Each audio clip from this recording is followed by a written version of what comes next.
Nosotros los viernes nos dedicamos a abrir la ventana casi como para airear la casa cuando está el buen clima, pero abrimos la ventana para mirar al vecino o a los vecinos de al frente, a los vecinos que están afuera de nuestra casa. Claro, porque abrimos la ventana para ver al mundo, a ver qué va pasando, y lo hacemos en esta columna de Visión Mundial de la mano de nuestro amigo, colega, periodista, escritor y amigo de la casa, Tadeo Castiglione, a quien a esta hora le damos la bienvenida. Hola, Tadeo querido, ¿cómo estás? Buen día, bienvenido. Muy buenos días, querido Bruno, un saludo para vos, para la audiencia. Realmente un hermoso día, no sé si te acordarás tiempo atrás, bueno, creo que en Córdoba no mucho, pero en el resto del país cuando hay un día así hermoso, esplendente y sin ningún sobresalto, se suele decir que es un día peronista. Y bueno, y salvando que es 17 de octubre, no vamos a decir mucho más. Totalmente, ¿no? Pero es cierto, yo cuando era chico lo escuchaba de decir las personas grandes, decían, es un día peronista. Nunca entendía muy bien, después cuando uno fue creciendo empecé a entender de qué se trataba y mirá, no había hecho reparo de eso hoy justamente en este 17 de octubre, que justamente aprovechaba para saludar a algunos conocidos que tengo que son fervientes defensores de la doctrina peronista, así que hoy me imagino que deben estar celebrando el día justamente con todo. Claramente, bueno, preparando los choripanes me imagino que hasta ahora. Claro, choripanes para todos y para todas. Bueno, hablando de choripanes, hablando de la cuestión argentina, ha quedado desdibujada, ¿no? La República Argentina en estos últimos días, producto de esta visita que ha tenido el presidente Javier Milei y de ir nuevamente a los Estados Unidos a pedir la escupidera, porque realmente la situación económica, evidentemente el gobierno, su modelo económico no le permite poder seguir adelante y necesitó recurrir nuevamente a fondos internacionales. Ya lo había hecho en el mes de abril con el Fondo Monetario Internacional y ahora lo hace, pero con otra forma, ¿no? Con el Tesoro de los Estados Unidos. Se creó todo un revuelo detrás de eso, pero hay una cuestión que quedó solapada quizás con eso, ¿no?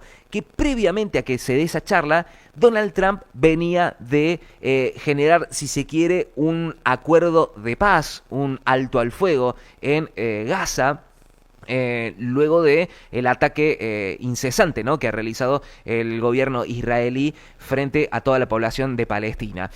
Un alto al fuego que parece, como vos, bueno, ayer lo hablábamos por mensajes, un tratado de no paz, ¿no? ¿Qué está sucediendo ahí en Gaza, en Palestina, después de los anuncios que hizo el presidente, después de la reunión que hubo en Egipto con distintos países árabes? Me gustaría saber cuál es el rol de estos países árabes y qué está pasando realmente con este intento de un acuerdo de paz entre Israel y Palestina.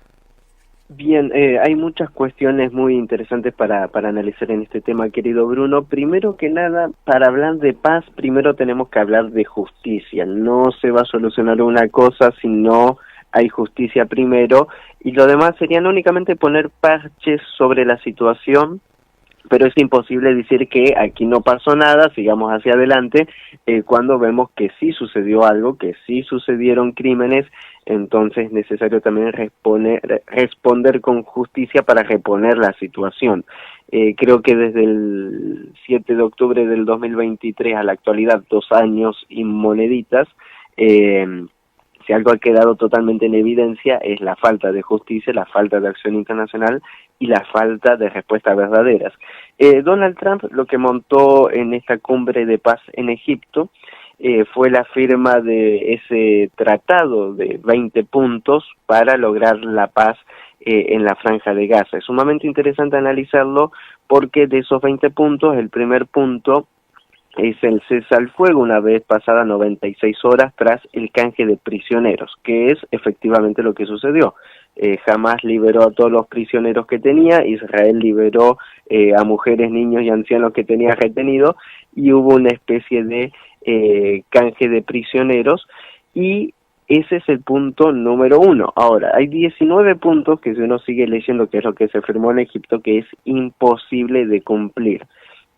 Hablándose tanto del desarme de Hamás dijo que no se va a desarmar, y desde el vamos, si Hamás dijo que no se va a desarmar, Israel dice que va a continuar con la guerra. Entonces hay que analizar hasta qué punto esto era una verdadera negociación de paz, o más bien era una justificación o otra bomba de humo, como lo hemos venido analizando desde el principio de años, de que debido a la crisis interna política que tiene Estados Unidos, prácticamente Donald Trump todas las semanas tiene que inventar algo nuevo para distraer a la opinión pública nacional, principalmente en Estados Unidos, y por ende a la internacional, para que nos enfoquen los problemas sociales, económicos y de estabilización interno en Estados Unidos. Imaginémonos que ahora Donald Trump dice que la semana próxima va a haber una reunión con los rusos y la otra se va a reunir con Putin. Bueno, seguimos con estas bombas de humo a nivel internacional para tapar los problemas internos de Estados Unidos. Ahora bien, esta cumbre de paz, que ya dijimos, un punto nomás se puede cumplir y después van a ser situaciones muy tensas, lo único que sirve es para, y en buena hora por cierto, el ingreso de ayuda humanitaria. Recordemos que Israel había bloqueado cualquier ingreso de ayuda humanitaria, se estaban viviendo situaciones humanitarias muy complicadas en la Franja de Gaza, entre ellas una hambruna galopante y una gran desnutrición infantil. Entonces, uno de los éxitos que se tiene es permitir la entrada de ayuda humanitaria a esta zona.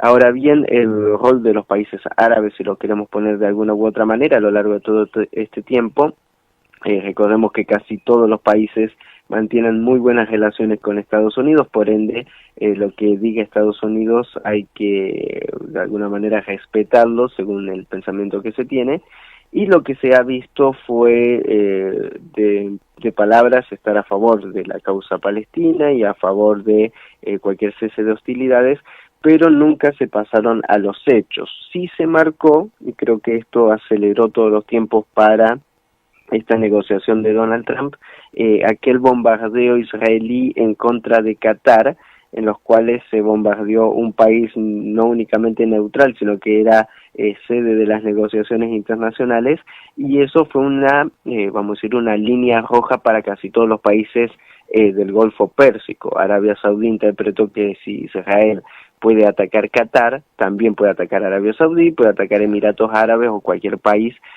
porque Israel sienta alguna especie de peligro o amenaza, pese a que estos países son los firmantes de los acuerdos de Abraham, que es este acuerdo internacional promovido por Estados Unidos, en los cuales Israel reconoce a estos países árabes y estos países árabes reconocen a Israel como Estado. Bueno, estas son algunas cuestiones para analizar, querido Bruno, que no estamos delante de una paz, sino que más bien estamos delante de un parche. Recordemos también que cualquier resolución de paz tiene que incluir justicia, y también son procesos sumamente largos y complejos. Una crítica que se hizo desde la autoridad palestina es la falta de representación de Rusia y de China en la cumbre de Sharm el-Sheikh. No se puede hablar de una paz y de, vamos a decirlo, un tutelaje internacional sobre el control de la Franja de Gaza para permitir que no sucedan violaciones de los derechos humanos sin la intervención de Rusia y de China. Y por cierto, que dentro de los planes de Donald Trump es prácticamente internacionalizar la Franja de Gaza y que quede al control alguien llamado Tony Blair, que fue primer ministro del Reino Unido, muy poco célebre, encargado de las peores invasiones hacia Medio Oriente que se han tenido. Bueno, dentro de todo ese esquema, creo que lo más importante para ver es que, más allá de lo propagandístico, Donald Trump realmente quería ganar el Premio Nobel de la Paz, y no lo, como se dijo en Argentina en su tiempo, no logró lograr ese logro, y eso lógicamente lo puso también de mal humor. Por eso algunas reacciones que se vio cuando estuvo en su cumbre en la Casa Blanca con Javier Milei. Realmente estaba hace un tiempo revisando parte de esa cumbre y de la declaración que estuvo haciendo, y se vio un Donald Trump muy agrandado, ¿no? Lo veo así, ¿no? Vi como un compilado de fragmentos, ridiculizando a algunos líderes, justamente al de Emiratos Árabes, les mandó un saludo a la señora de otro, habló de, qué sé yo, de Noruega, dice, che, ¿qué pasó con Noruega? O sea, fue como un show de stand-up, ¿no? Prácticamente del presidente Donald Trump frente a los líderes que estaban buscando, bueno, este intento de salida a lo que está pasando, ¿no? Creo que se ha personalizado esta disputa y esta idea también de buscar un premio, un reconocimiento como es el Nobel de la Paz por intentar ponerle un freno a todo lo que está pasando, ¿no? Ahora la gran pregunta es, una vez que se retire Donald Trump del poder, una vez que deje de estar al frente del poder de los Estados Unidos, ¿qué pasará, no? ¿Qué pasará con esos tratados? Porque evidentemente son muy personales, no son como representación de un país, sino como una representación personal, ¿no? Y creo que claramente en la cumbre se lo pudo ver. Era un tipo que buscaba simplemente quedar él como figura y no el país, no el Estado ni los otros países o estados intervinientes, ¿no? ¿Algo se habla de eso, de un post Trump, y qué pasa de todos los arreglos, intentos de arreglos que está tratando de hacer? Es una pregunta muy interesante, y volviendo a el comportamiento bravucón de Donald Trump, incluso en la cumbre de paz decir, aquí están presentes presidentes que no me agradan, los estrechones de manos que da Donald Trump, muy agresivo siempre. Sí. Sobre todo con las mujeres, ¿eh? Bueno, ese es otro punto. Y un punto incluso interesante, que antes de ir a Egipto estuvo en Israel, estuvo en el Congreso israelí y le dio órdenes directas al presidente israelí, a Herzog, diciendo... A ver si cortó acá la comunicación, a ver si lo tengo acá. Si retomamos acá, a ver, vamos a intentar retomar acá la comunicación con Tadeo.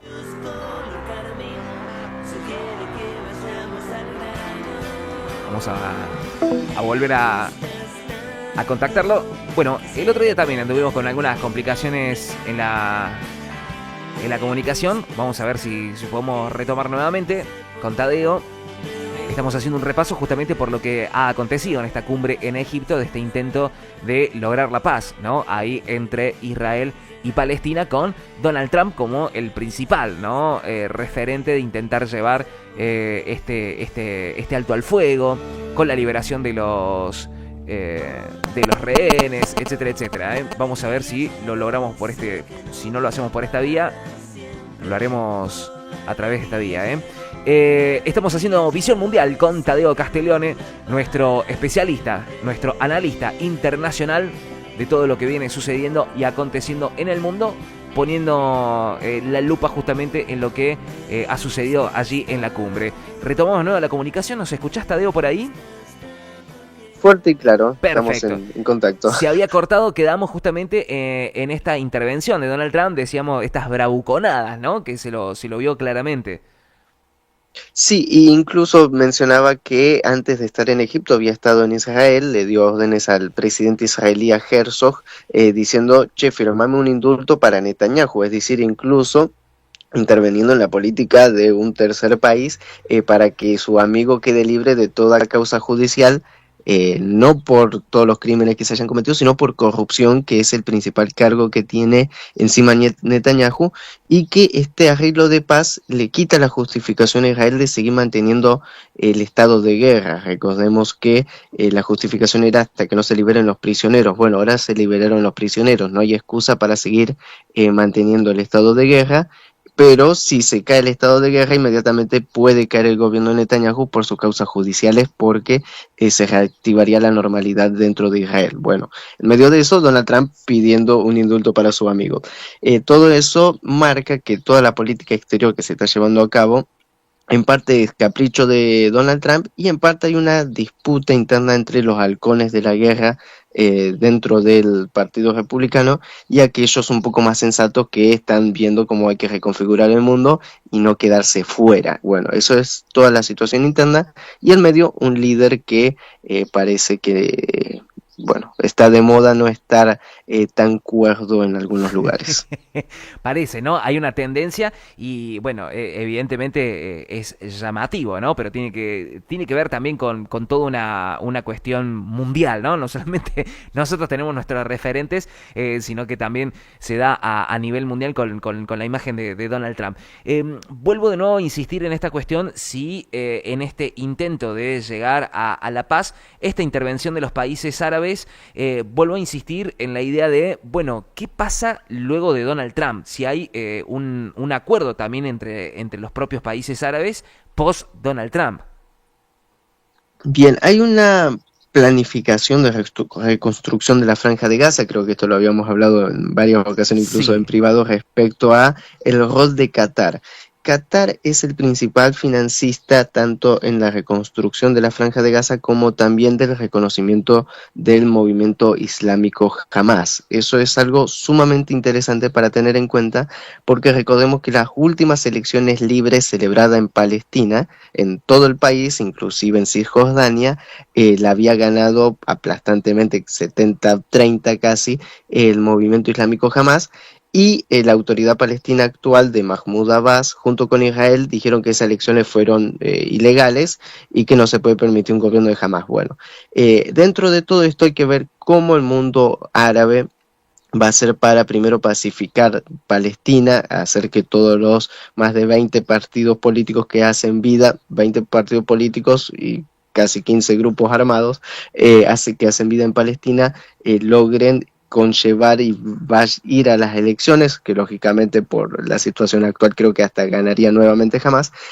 pero dadas las circunstancias no, ningún actor estaría en medio de aceptar estos resultados. Entonces vemos que la situación va a seguir igual de tensa que ahora. Recordemos que ya se ha violado incluso el cese al fuego de manera muy reiterativa, entonces hay que ver cómo se va a arrastrar esto en los próximos tiempos. Sí hay que celebrar, que era lo que decíamos, bueno, el canje de prisioneros y la entrada de ayuda humanitaria ya es un cambio, que ya se comiencen a los primeros planes de reconstrucción, ya es un cambio, pero estructuralmente a nivel regional creo que no van a haber muchas evoluciones, muchas modificaciones. Hay que ver también cómo va a ser el respiro interno dentro de el Estado de Israel para reconfigurar también su política exterior. Bueno, hay bastantes cuestiones que todavía no están muy claras, pero que es interesante para destacar el apoyo árabe, que hay que ver si va a ser hacia Hamas o hacia la autoridad palestina o hacia la resolución incluso de la causa palestina, de una representación digna. Vuelvo a insistir, ¿no? Una situación muy frágil con una figura principal como es la de Donald Trump, que, bueno, tiene una inestabilidad también comprobada durante el paso de su primera gestión y ahora en esta segunda gestión quizás un poco más aumentada, más profundizada, ¿no? En su momento. Bueno, habrá que ver cuánto dura, sobre todo dependiendo del humor de Donald Trump, pero yo tengo una mirada que evidentemente tiene que ver también con lo que está pasando junto con esta alianza, esta estrategia junto con Netanyahu, con Israel. Entiendo que, para mí, esto es una opinión personal, ¿no? Evidentemente Netanyahu e Israel lo tienen agarrado de alguna parte del cuerpo a Donald Trump y, bueno, seguramente lo van a condicionar con algunas cosas, ¿no? Siempre y cuando algunas decisiones no sean favorables para el Estado de Israel y sobre todo para Benjamín Netanyahu, evidentemente tendrán preparado algún carpetazo, algo similar y lo estarán presionando, ¿no? Eso es una mirada personal, veremos qué sucede después de este intento de llegar a una paz. Evidentemente, los Estados Unidos están intentando no quedar afuera de este reordenamiento del tablero mundial porque nos trasladamos para acá, ¿no? Estamos hablando de lo que sucede en Medio Oriente, nos venimos para América, más precisamente para Venezuela, porque hay un constante asedio, podríamos decir, de los Estados Unidos frente a Venezuela con la excusa de evitar el narcotráfico, etcétera, etcétera, pero me parece que hay algo más detrás de todo esto, ¿no? ¿Qué está pasando con los Estados Unidos y este asedio que viene realizando los Estados Unidos con las Fuerzas Armadas? Bien, creo que siempre lo repetimos, pero como la audiencia se renueva hay que repetirlo siempre. En medio de esta transformación global que estamos viendo, Estados Unidos retrocede a su primera trinchera de defensa continental, dígase nuestra América en toda su expresión, y por eso vemos en los últimos tiempos una mayor presencia, una mayor intervención de Estados Unidos en los diferentes países regionales. Y lógicamente hay tres países que son un dolor de cabeza para Estados Unidos en la región y hacen una especie de triángulo, que es Cuba, Nicaragua, Venezuela. Bueno, de esos tres países, quien tiene mayor músculo, mayor recursos y mayor capacidad, lógicamente es Venezuela. Por eso la jugada para neutralizar el gobierno venezolano. La excusa del narcotráfico es bastante interesante. Recordemos que cuando asumió Donald Trump, lo primero que hace es acusar del narcotráfico a nada más y nada menos que a la República Popular China, que no produce drogas y que tampoco es un país que sufra el flagelo de las drogas de manera, vamos a decir, masiva. Entonces, muy interesante cómo acusó toda la situación en torno al fentanilo directamente al gobierno de la República Popular China, y esto incluso fue una de las excusas de los aranceles. Es decir, recordamos la primera etapa de la guerra de aranceles, él dice porque contaminan a Estados Unidos con el fentanilo. Bueno, punto sumamente interesante. Ahora, segundo punto interesante, el encargado de la lucha en contra del narcotráfico y uno de los estudiosos más grandes del mundo que tiene con respecto al combate del narcotráfico a nivel global, un italiano llamado Pino Arlacchi, había escrito varios artículos muy interesantes y varios análisis incluso para Naciones Unidas, en los cuales identificaba el mapa de tanto la ruta del narcotráfico como los principales productores. Colombia, principal productor de cocaína; Perú el segundo, y junto con Ecuador, en los cuales incluso gran parte de el comercio internacional de drogas se da sobre la costa del mar del Océano Pacífico, no del Atlántico. Estamos hablando de casi el 85 al 90% de la droga producida en estos países se traslada únicamente por el Océano Pacífico, y que en el caso de Venezuela, como mucho, era un país de transporte y no de producción de droga. ¿Qué es lo que es interesante y destacar de todos estos análisis de Naciones Unidas? Es que con estos datos se cae aquel relato de acusaciones en contra del gobierno venezolano de permitir el narcotráfico y de incluso, que es otra excusa muy interesante, que es que el gobierno venezolano en su conjunto, Nicolás Maduro, Diosdado Cabello, Vladimir Padrino López y todo el alto mando del gobierno venezolano, son parte de un cartel de la droga, el cartel de los soles, del cual nadie tiene conocimiento. Fred Machado en Argentina y Esper no recibían dinero de Nicolás Maduro, recibían dinero del cartel de Sinaloa. Bueno, todas esas cuestiones es sumamente interesante para tenerlo en consideración, porque no se condice con la realidad. Lo cual es sumamente interesante, y lo que hemos visto en los últimos tiempos fue un despliegue naval prácticamente en toda la costa de Venezuela, un despliegue de casi 10.000 soldados en Puerto Rico, en los cuales se mantienen operaciones continuas, más bien psicológicas que reales beligerantes. Aquí lo que estamos hablando es de una presión excesiva hacia el gobierno venezolano para que ceda en posiciones políticas en vez de lograrlo por otras vías. Recordemos que hay al menos 3 mesas de negociación internacionales con Venezuela a nivel internacional, en los cuales se discutían y se debatían todos los temas políticos, canje de prisioneros de un lado, etcétera, etcétera, y resoluciones políticas de entorno interno. Ahora bien, lo que estamos viendo es una mayor beligerancia, vamos a decirlo de alguna manera, en los cuales también se condice con el tema que estábamos mencionando anteriormente del Premio Nobel de la Paz, que no lo haya ganado Donald Trump, que lo haya ganado María Corina Machado, dice algo muy interesante, lo cual, por cierto, entre María Corina Machado, la OTAN, Donald Trump y Netanyahu, creo que bien merecido en esa lista que sea María Corina Machado, porque era el tren fantasma. A lo que vamos es que esta opositora, María Corina Machado, más allá de no tener una representación política fuerte en Venezuela, incluso en todas las, vamos a decirlo, internas de la oposición para elegir candidato a presidente que se hayan celebrado históricamente, siempre salía última o anteúltima, es decir, sin ninguna representatividad real en Venezuela, con causas judiciales abiertas en Venezuela, y en la última elección presidencial ella no se pudo postular porque primero había aceptado un cargo político de un país extranjero, dígase de Panamá. Ella había aceptado un cargo político en una representación de Panamá y es decir, casi renunciando a su ciudadanía.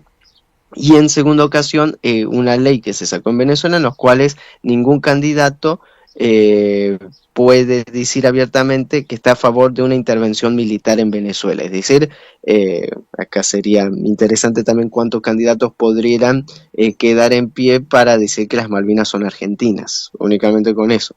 Claro. Bueno, algo similar sucedió en Venezuela y ella, María Corina Machado, era la principal opositora que pedía todos los días sanciones y intervención directa militar en Venezuela. Por esas causas fue proscripta electoralmente en Venezuela, más allá de otras causas de corrupción y demás que se fueron investigando en los últimos tiempos. Entonces, entregar un premio Nobel de la Paz a una opositora que hablaba de invasión, que habla de guerra, que habla de exterminio a todo aquel que piense diferente, no me parece muy coherente sobre la palabra paz, pero sí sobre el premio Nobel, que si analizamos los últimos campeones de este premio, pues no condice mucho con la paz, al menos en el sector de Premio Nobel de la Paz, hace agua bastante por todos estos sectores.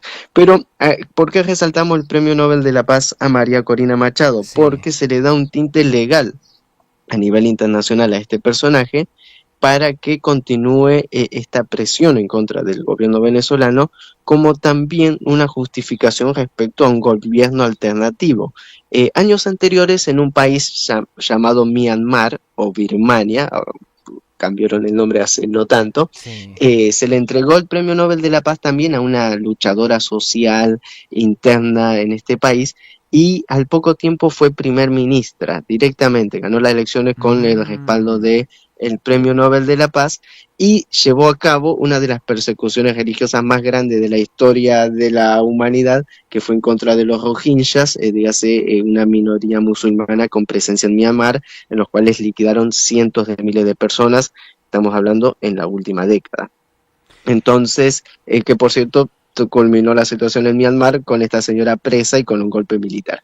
Entonces estamos hablando que esta justificación de los diferentes premios, esta excusa de la lucha contra la droga, la presencia militar en la región y toda la presión que se está dando, lógicamente busca lograr un cambio de régimen, un cambio de gobierno en Venezuela. Hay que ver cómo esto logra, vamos a decirlo, su cometido en una región en la cual ella dijo, Colombia, que cualquier intervención en contra de Venezuela es una intervención en contra de Colombia. Vemos que hay una unidad también importante de parte de muchos de los países del Caribe, que si bien parecen ser insignificantes, levantan también su voz.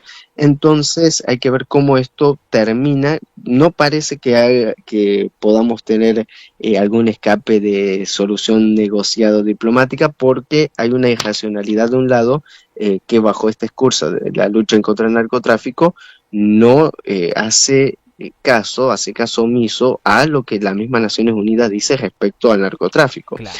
Hay un tema interesante porque un gobierno muy aliado de Estados Unidos en la región, como es el presidente Noboa de Ecuador, recordemos, Ecuador es un país totalmente intervenido, prácticamente en guerra civil, en los cuales hasta tuvieron que cambiar la sede de la capital, la sede administrativa del Poder Ejecutivo por la violencia desatada en el país.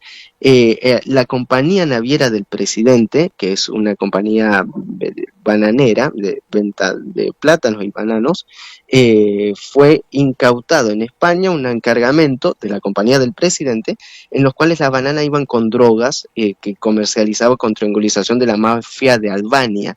Y también en Rusia, 1,5 toneladas de bananas procedentes del Ecuador venían con cargas de drogas. Entonces, creo que si tenemos que enfocar un país en lo cual el presidente está asociado directamente con su empresa familiar en el contrabando de drogas, no sería precisamente Venezuela, sino que sería Ecuador. Bueno, hay muchas cuestiones muy interesantes para analizar.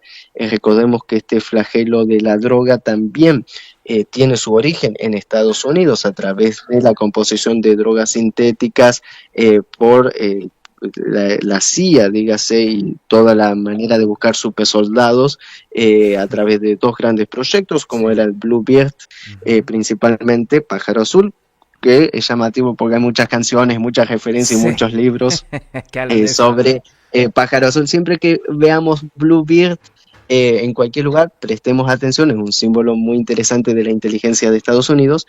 Entonces se habían formado todas estas drogas sintéticas para la creación de supersoldados. Después, que se utilice también para la manipulación civil, para romper las mentes y demás, es otro tema sumamente interesante. Pero bueno, para capitalizar y hacer un cierre, prestemos atención a lo que pasa en Venezuela, prestemos atención a los actores, no nos quedemos con los hechos superficiales, sino que escarbemos un poco más para entender un poco más la realidad y acercarnos a la verdad.